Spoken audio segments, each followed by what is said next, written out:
Hello, hello, wherever you are in the world. My name is Agnes van Rhijn. I am the owner of Success on Your Own Terms, where I help business owners and entrepreneurs create success, but on their own terms. I'm also the founder of the Woman Who Makes Things Happen show, and today it is my privilege to be interviewing Drema Dial. Drema earned her PhD in psychology. She created a thriving private practice. She's the author of Create the Life You Want to Live, From Average to Amazing in 30 Days. She recently pursued her dream of living in the south of France and now has a thriving business as a life coach. Welcome to the Woman Who Makes Things Happen show, Drema. How are you?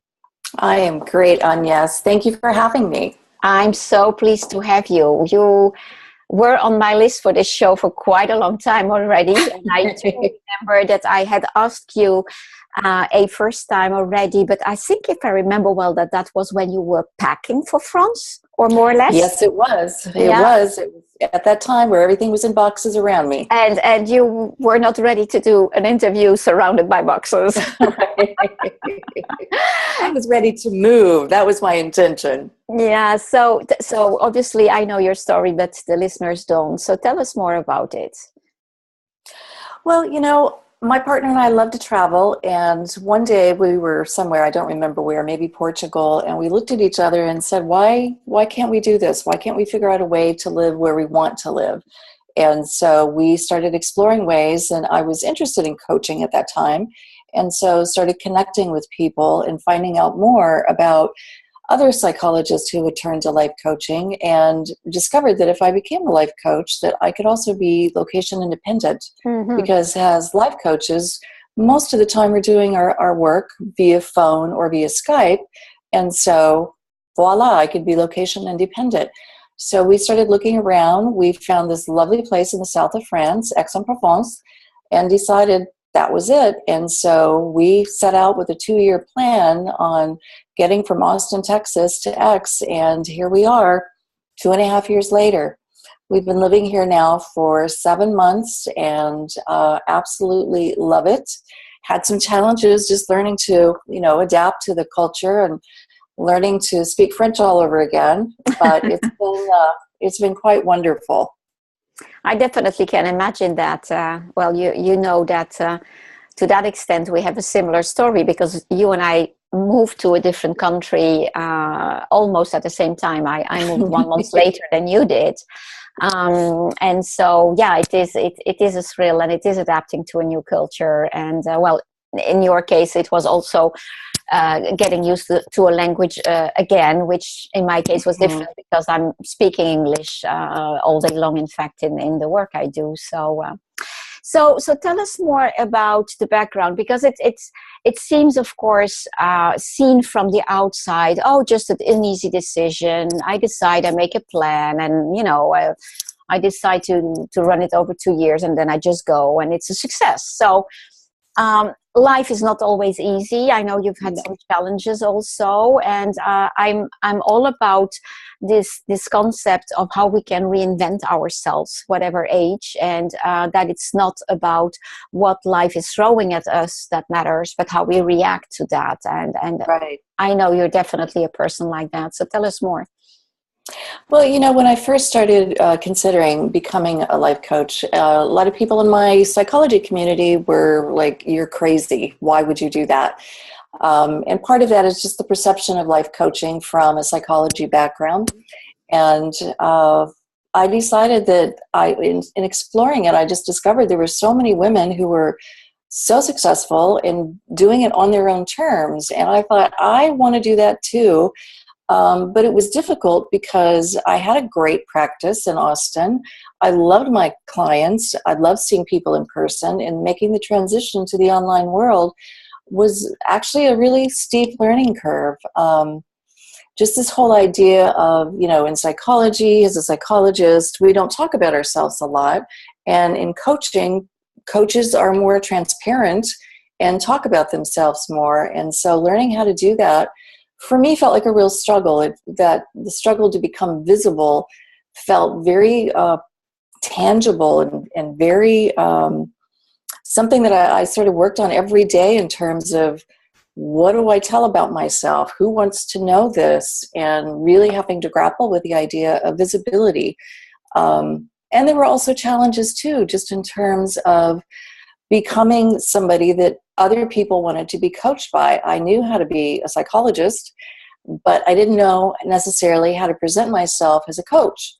They're very different things, and yet there's a lot of overlap. And I think that's one of the things that I love that I bring into my coaching practice, is that I have this wealth of background as a psychologist that I can bring into my coaching. And so I think once I finally understood that there was overlap, that there didn't have to be this distinction between I was a psychologist and now I'm a coach, that I could still be both and I could carry both, then that challenge felt like it fell away.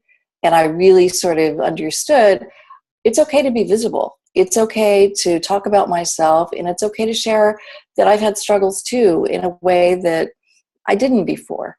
And it's been actually very liberating to be able to say, oh yeah, well, actually, would you like to hear about my struggle with that? And we can talk about that. And it just opens up a whole new world that feels really powerful and deeply connecting to other people. Mm.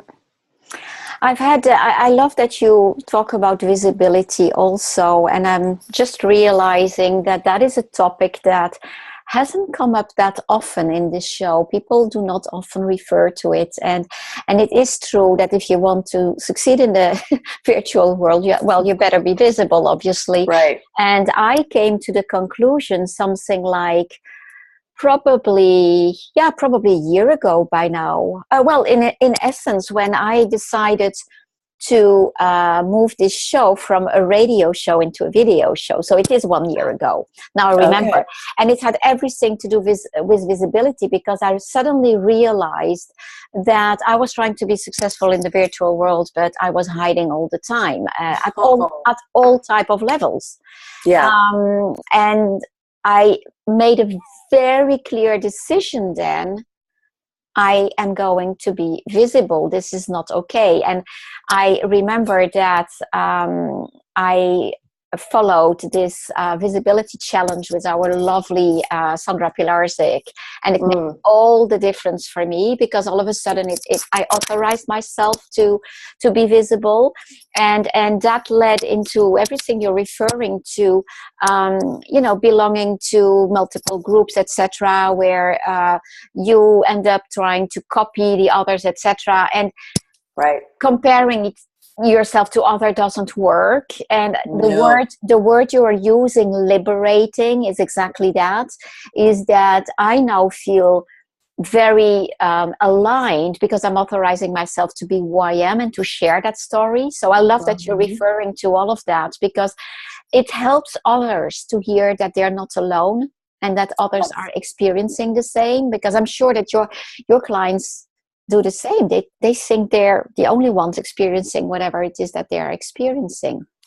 Absolutely. And the more that we talk about these things, then the more that we give other people permission to come forward and be themselves too.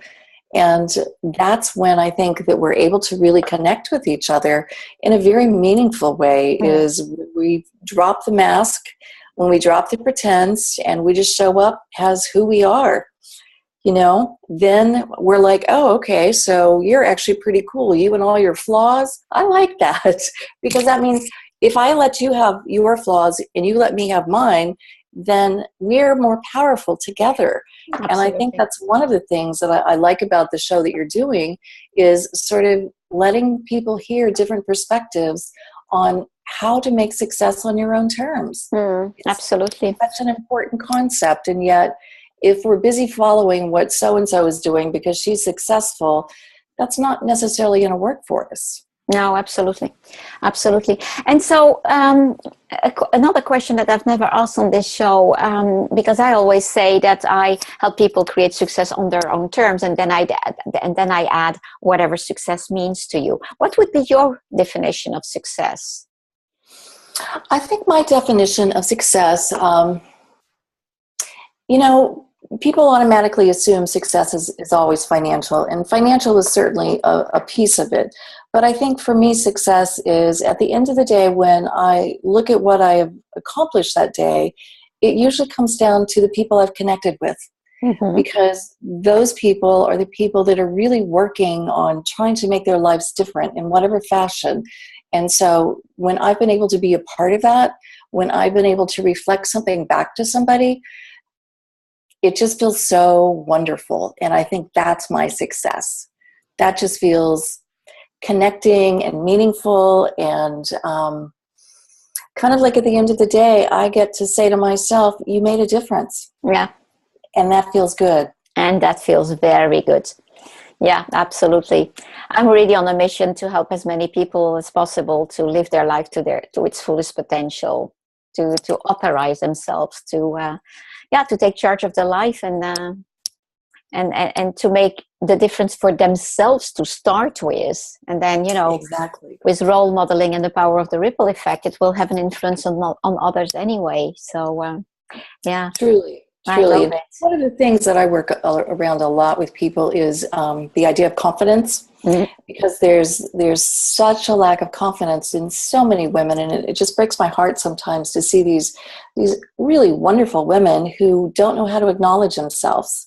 And so instead of acknowledging and looking within and going, oh wow, I'm actually pretty awesome, they're busy going, oh wow, she's thinner, or she has a better business, or she has this. And so helping people find that core confidence where they can struggle with anything and still feel like, I'm okay. I'm going to be okay. I think that that's just such a powerful thing for us as women in particular. Yeah, is to find as you say, confidence. Yeah.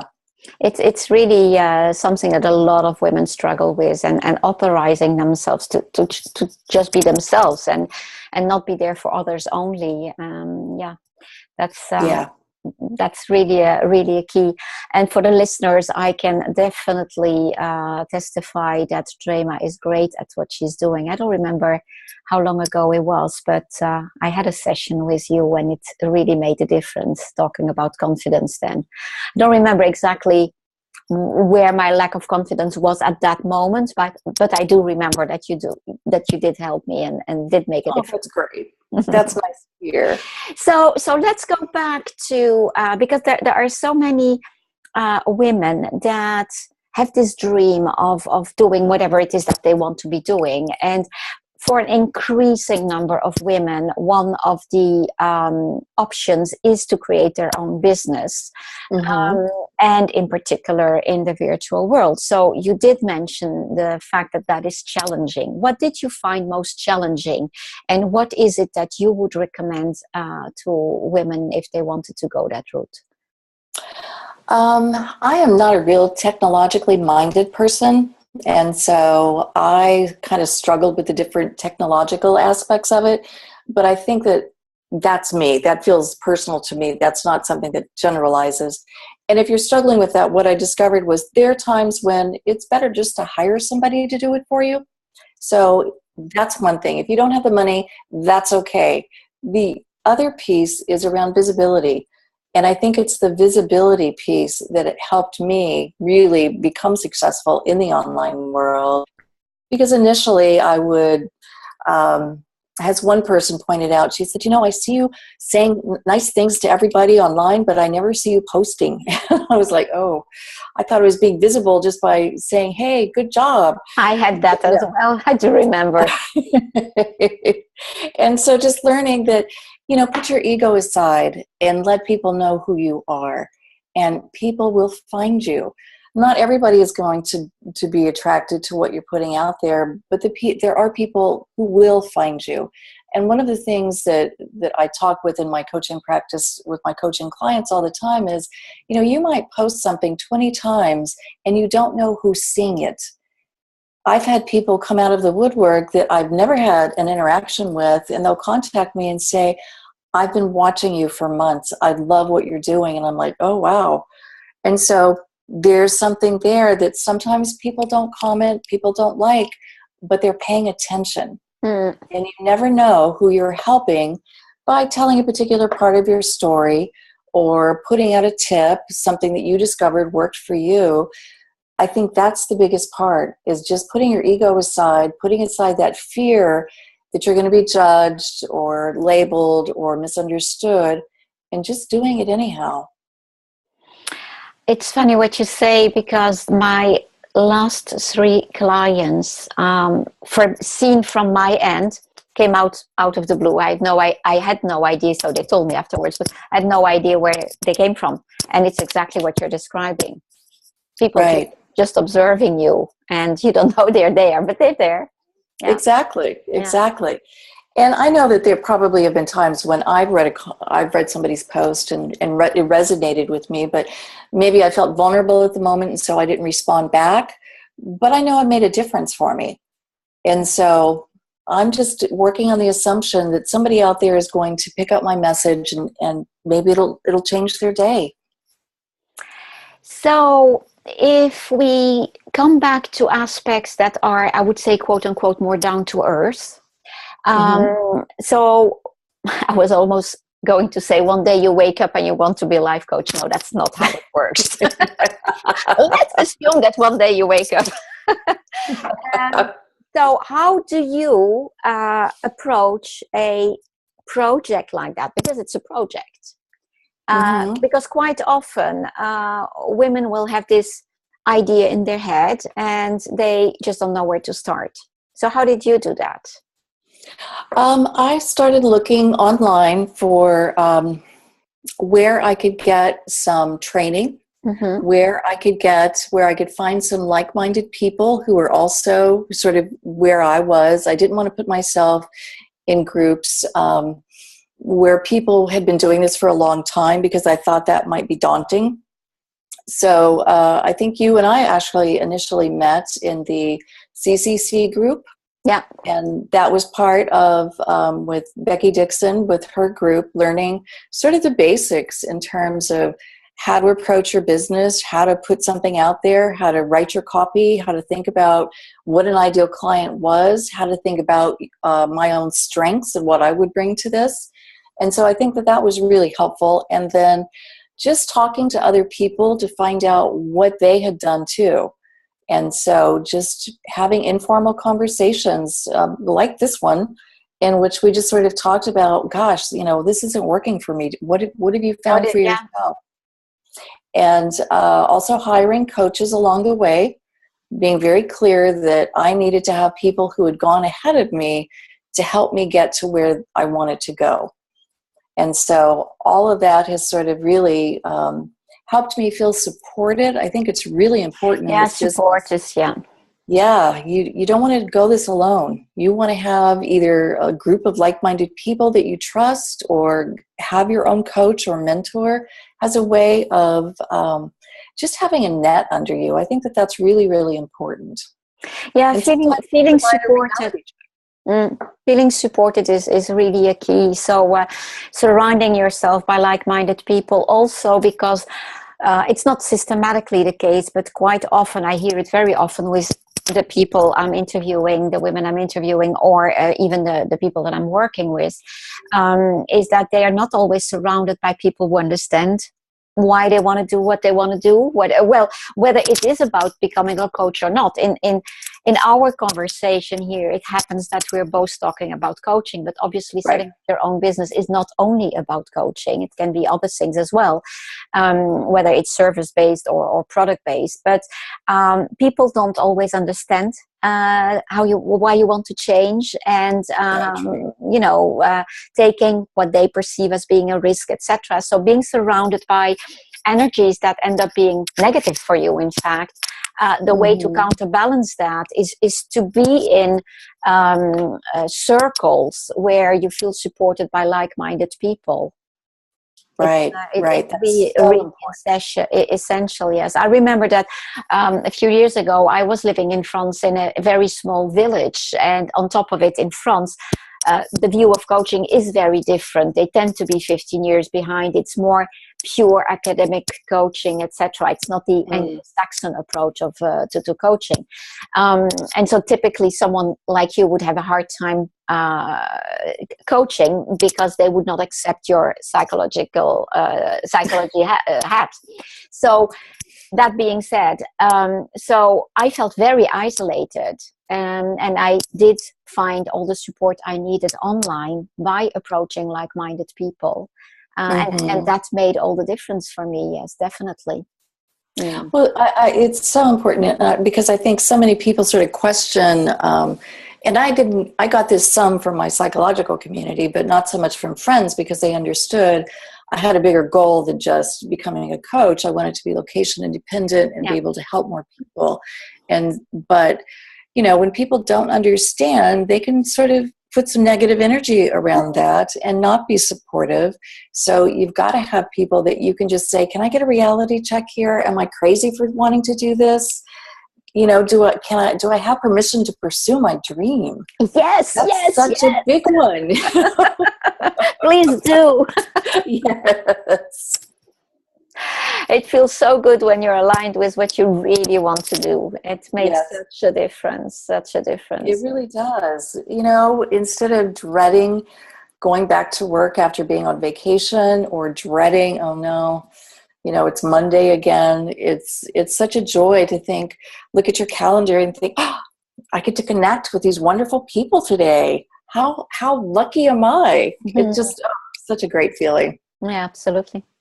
So do you have any, do you have any next project? How do you see your next steps? Well, I am going to be launching a confidence course. And this is going to be a 6-week sort of interactive thing where people will have worksheets, will have calls, and really talk about building your confidence at a foundational level. So it doesn't matter what you're doing in life. You start with that piece of confidence so that you can pursue your dream. And your dream doesn't have to be moving to another country or starting your own business. Your dream could be, I would like to learn to bake better. But if you're not confident, you don't want to take those steps because you're so afraid of taking a risk or being judged or being found wanting. And so I really want to help more people build their confidence so that they can work on building their dreams. So I'll be launching that next month in February, and I'll be doing a webinar around that. And then from there, just looking to work with more people around this idea of, what does it mean to be you in this world? What does it mean to give yourself permission to be yourself? What does that really mean for you?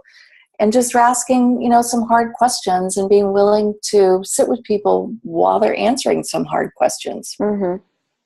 And so for the listeners to understand also how they can potentially work with you, who are your ideal clients? Who do you work with? I work with people,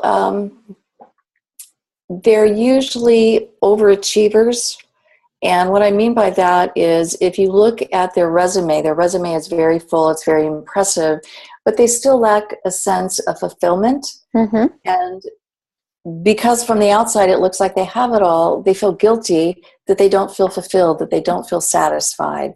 And so I work with people to really connect their head and their heart so that they can realize their fullest potential. And it's, like I said earlier, it's just such an honor to be accompanying somebody on that sort of journey. It's transformational work. That's what's lovely about it. Right, right. What, before I forget, what is your website? Where can people find you? It's Drema Dial, and I'm going to spell that because it's a hard one. DREMADIAL.com. So DremaDial.com. Super. Thank you so much. So if you had to make a summary, what are the tips that you would give to someone wanting to go after their dream? I would say to take your dream and then break it down. This is the biggest step that gets in the way of people really fulfilling their dream is it feels too big. Yeah, definitely. And so I really work with people on let's break it down. Here's where you want to be. Here's where you are. Let's break it down into manageable steps that are doable so that you can actually achieve this. Otherwise, it can feel too big. I mean, if I had just said, hey, I'm going to move to France, I would have been overwhelmed. But we broke it down into, okay, what does that mean? What do we need to do?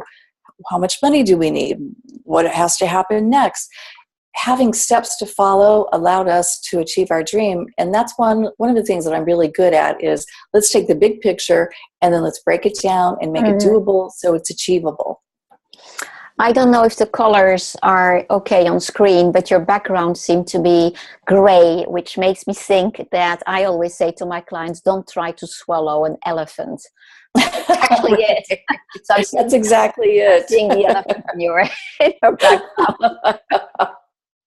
Yeah, and it's the key obviously is to be clear about what that vision is, what it is that you want to be achieving. And then even if the steps are small, one after the other, as long as it is in the right direction. That's exactly. the key. And I think that another key for me is also, you may be very clear about that end vision, but the way to, the road to go to it is not necessarily just like you had planned. So having the flexibility to adapt as you go, yes, for me is also a key, because life stands in the way. Things happen. Circumstances may change. And so if you hold that image in front of you and that you still see that there are other routes to get there, yes. it's really essential. Yeah. I think that's true. That having that adaptability is key. I mean, we all need to be flexible because you're right. Life throws things at us and we go, oh. But it doesn't mean that we have to stop. It just may mean that we take a different fork in the road for a time being. But we can still get there. We can still achieve our dream. Absolutely. Absolutely. Drema, it's been absolutely wonderful to have you. I'm glad to see that France suits you so well. Yes, and I'm glad to see London suits you so well. Absolutely. So we can't say that we exchanged places, because in fact your leap was much bigger. Coming from the States to France, it's I think a bigger culture shock than I've had. Also because I now live in London, which is extremely cosmopolitan, which is what I am. So to that extent, I think that the move has probably been easier. But anyway, so whatever the challenges have been, the result is absolutely fabulous. That's very visible on your face. So I'm very glad for you. Thank you so much. And talk to you soon. Thanks. Bye. Bye.